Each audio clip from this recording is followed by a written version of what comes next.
Rekan-rekan Arta Jasa, Assalamualaikum warahmatullahi wabarakatuh.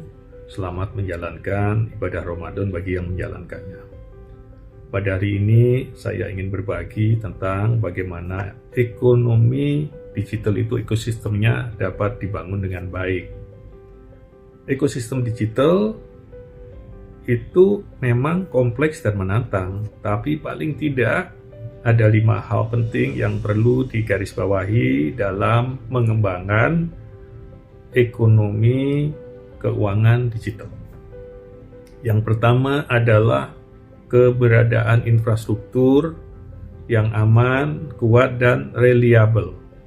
Nah, reliability daripada infrastruktur ini tidak bisa berdiri sendiri-sendiri.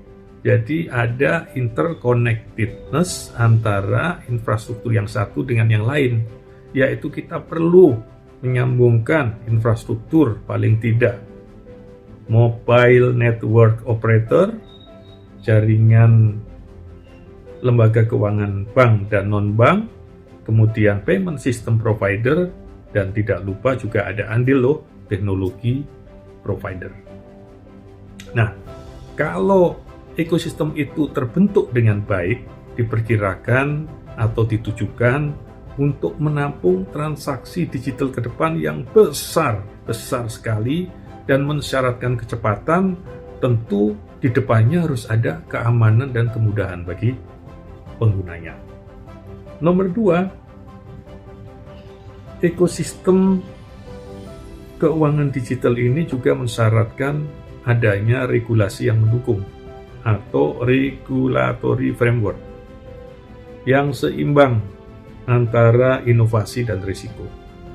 Jadi ada ruang untuk inovasi buat industri, sekaligus ada pengaturan mengenai risiko yang meliputi tentu pelindungan konsumen, fraud detection, fraud prevention, dispute resolution, kemudian ada financial inclusion, ada perlindungan data, dan tentunya ada stabilitas keuangan digital ke depan.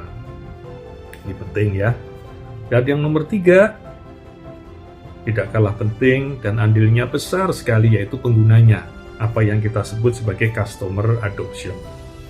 Tentunya customer adoption ini perlu diimbangin dengan layanan produk yang user friendly, yang mudah, tapi juga aman.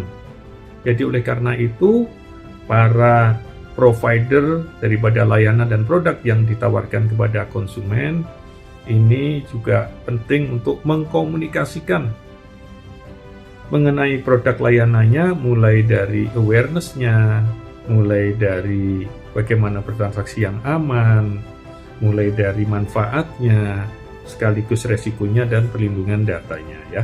Jadi ini terus harus digulirkan sehingga nanti familiar.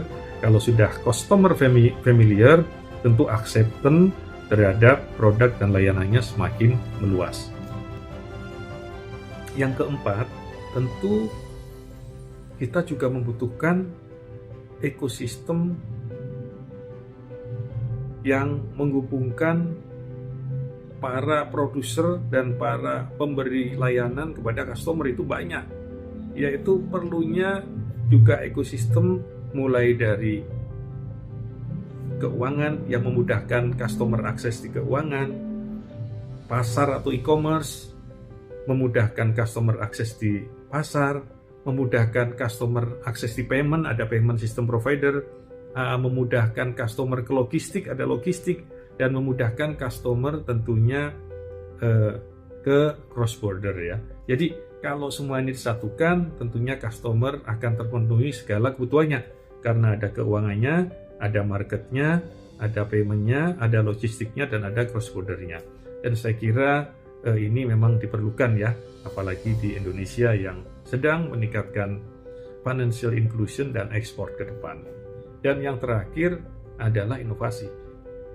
Inovasi ini sangat penting dan ini harus disadari oleh para pemain di sektor keuangan, baik itu di payment system provider, di bank, mobile network operator, dan semua ekosistem untuk memberikan solusi-solusi atau masalah-masalah yang dihadapi customer dengan produk dan layanan yang baru.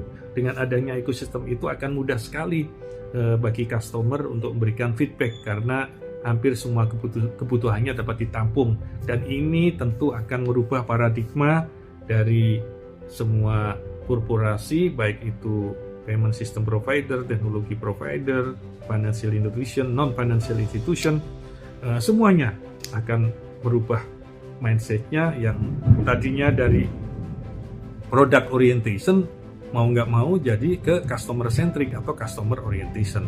Jadi saya kira kelima hal itu yang kiranya nanti akan mendukung ekonomi digital ke depan dan tentu akan mendorong dan memberikan kontribusi terhadap pertumbuhan dan stabilitas sistem keuangan. Kiranya demikian dari saya. Paling nggak rekan-rekan harus ingat bagaimana ekosistem keuangan digital itu bisa dibangun, yaitu dari infrastruktur, dari regulasi, dari customer adoption, dari partnership, dan dari inovasi itu sendiri. Kiranya demikian dari saya.